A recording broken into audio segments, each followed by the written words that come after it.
Alors, je vais revenir à ce vénérable maître dont vous me Oui, parliez tout à l'heure, que vous avez rencontré en Corse et qui vous a donné envie de rejoindre la franc-maçonnerie. Alors, vous savez, on est intéressé de savoir qu'est-ce qui vous a dit. Est-ce que vous pouvez nous le faire partager? oui. Le, Moi, j'avais été contacté quand j'étais à la fac. Je devais avoir 22 ou 24 ans, quelque chose comme ça. Et on m'avait parlé de la maçonnerie. Et en fait, on m'en avait pas exposé vraiment ce qui m'a motivé plus tard.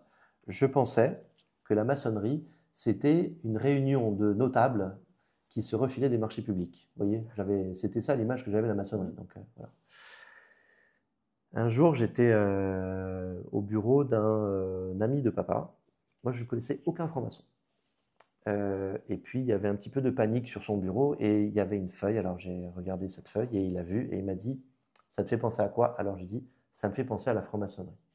Et il m'a dit, tu sais, je suis vénérable maître de ma loge, si tu veux, je t'explique ce que c'est et tout ça. Nous sommes allés dîner chez lui quelques jours après. Il nous a raconté ce que c'était que la maçonnerie.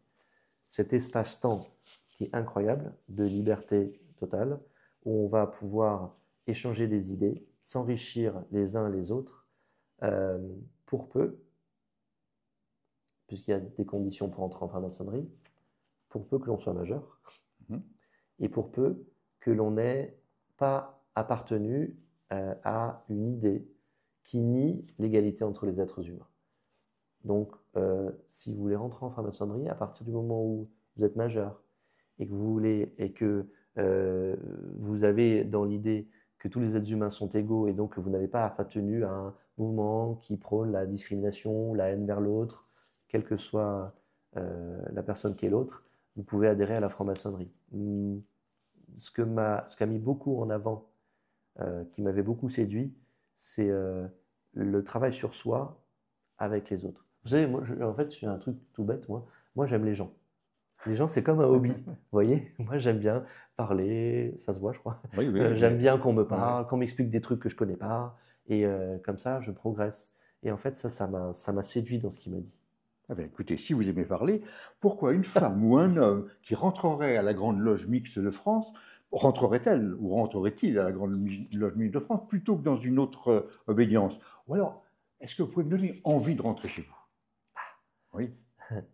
Euh, la Grande Loge Mixte de France, elle appartient au paysage maçonnique français. Elle a plein de choses qui correspondent au paysage maçonnique français, et puis des petites choses qui l'en distinguent. Euh, Qu'est-ce qui l'en distingue? Elle travaille beaucoup de rythmes différents, donc une vraie, un vrai éventail de manières de travailler. Euh, la Grande Loge Mixte de France a la mixité dans son ADN. La mixité, ce n'est pas la juxtaposition d'hommes et de femmes. La mixité, c'est la collaboration profonde et l'échange profond entre les hommes et les femmes. Moi, quand je vois une sœur, je ne vois pas une sœur, je vois une franc-maçonne. Et pour moi, que ce soit un frère ou une sœur, c'est pas un sujet en réalité. Euh, donc la mixité, c'est quelque chose de très fort chez nous. On a une autre chose qui est assez forte à la Grande Loge Mixte de France, c'est la grande proximité entre les loges et entre l'obédience et les loges. Euh, il y a une autre chose très forte à la Grande Loge Mixte de France, c'est la très grande liberté des loges à travailler comme elles l'entendent. On donne un cadre. Et à l'intérieur de ce cadre, les loges travaillent exactement comme elles l'entendent. On a même un article 27 du règlement général qui le consacre. Les loges se gouvernent librement. À partir du moment où elles restent dans le cadre qui leur est imparti, elles peuvent travailler exactement de la manière dont elles veulent travailler. Donc, chez nous, on peut travailler en totale égalité sur de très nombreuses manières et matériaux. Vous voulez travailler l'ésotérique ou la spiritualité, vous pouvez. Vous pouvez travailler un cadre très strict, vous pouvez. Vous voulez travailler de manière très relâchée, vous pouvez. Vous pouvez ne travailler que les prisons, vous pouvez. Ou que la démocratie, ou que la République, ou que euh, les SDF, vous pouvez. Et si vous voulez travailler un petit peu tout ça, vous pouvez. En fait, la Grande Loge Mixte de France, c'est une obédience de grande liberté. Alors, si j'habite Paris, si j'habite Bordeaux, si j'habite Marseille, Reims, Toulouse, est-ce que je vais trouver une loge pour rentrer à la Grande Loge Mixte de France? Alors, dans ces cinq villes, vous allez trouver des loges pour rentrer à la Grande Loge Mixte de France. Dans toute la France? Pas dans toute la France. Vous m'avez cité 5 grandes villes. Oui. Je vous dis dans 5 grandes villes, oui. Mais si vous les trouvez à Ajaccio, vous pouvez aussi, hein, aucun problème. Mais il est évident que la Grande Loge Mixte de France, c'est 268 loges et un tout petit peu moins de 5000 membres aujourd'hui. Ça veut dire qu'il y a forcément des villes dans lesquelles il n'y a pas de présence de la Grande Loge Mixte de France. Mais vous savez, ce qui est important, c'est que les gens travaillent. Si on peut leur donner le goût de travailler à la Grande Loge Mixte de France, j'en serais très content. Si on peut leur donner le goût de travailler tout court, j'en serais tout aussi content. Et si le propos que je tiens là donne envie à quelqu'un de travailler dans une loge de laquelle la Grande Loge Mixte de France est absente, peut-être qu'il y a d'autres obédiences qui y sont présentes. Et auquel cas, je serais très content que cette personne adhère. Merci pour ces propos. Qu'est-ce que cela vous a apporté de devenir franc-maçon? Tellement de choses. Du bonheur? Évidemment. Du travail aussi, donc ça c'est moins bien. Je ne sais pas si ça se dit avec un sujet, un verbe, un complément. Tiens, je peux vous dire juste une chose. Il y a quelques mois, papa m'a dit « Je te vois changer ». Voilà. Voilà, ça représente exactement un franc-maçon. Ouais. Alors, moi, ce que je voudrais savoir, c'est une question un petit peu personnelle, si vous me le permettez, que je vais vous poser. Qui est et que représente un grand maître de la Grande Loge Mixte de France quand vous êtes à la maison dans votre famille? Moi, j'ai de la chance parce que mon épouse n'est pas franc-maçonne. Donc, elle regarde tout ça de manière très distante. Et ça me permet d'avoir à la maison 3 grandes cordes de rappel.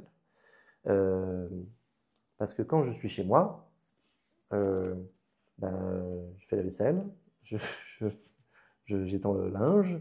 En fait, je suis un type normal, quoi. J'essaie de faire le plus possible les devoirs avec ma fille et mon fils. Et voilà. Donc, en fait, je suis un papa normal et un époux normal, avec un agenda un petit peu chargé. Un petit peu chargé pour les mois qui sont passés et les mois qui viennent. Oui. Mais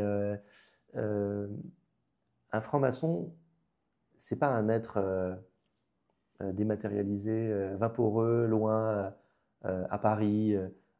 Un franc-maçon, c'est quelqu'un de normal, qui a juste une appartenance à une institution qui l'aide à travailler sur lui. Eh bien, merci mon très cher frère Félix Nathalie pour cet échange riche, ouvert, enrichissant et sincère, sans oublier la fraternité. Avant de nous quitter, avez-vous un dernier message à adresser à ceux qui nous regardent et qui se posent encore des questions sur la franc-maçonnerie et la Grande Loge Mixte Universelle, bien entendu, de France, pardon, bien entendu. On a la chance de vivre dans un pays où nous pouvons pratiquer un très grand nombre de spiritualités différentes. C'est une grande chance. Moi, j'ai la chance de voyager un petit peu et je vois que ce n'est pas le cas partout. La franc-maçonnerie, il faut réussir à lui ôter l'étiquette de gens qui ont gouverné notre pays pendant longtemps et qui le font encore. La Grande Loge Mixte de France et la maçonnerie, nous sommes là pour apporter des idées, véhiculer des valeurs dans la société et travailler sur nous-mêmes. Si vous avez envie d'adhérer à ces choses-là, vous serez le bienvenu à la Grande Loge Mixte de France et dans la franc-maçonnerie en particulier. Eh bien, encore merci, grand maître, mon très cher frère Félix, pour votre temps. Pour ceux qui veulent en savoir plus, je vous invite à vous renseigner directement auprès de la Grande Loge Mixte de France et sur son site internet www.glmf.fr. À très bientôt.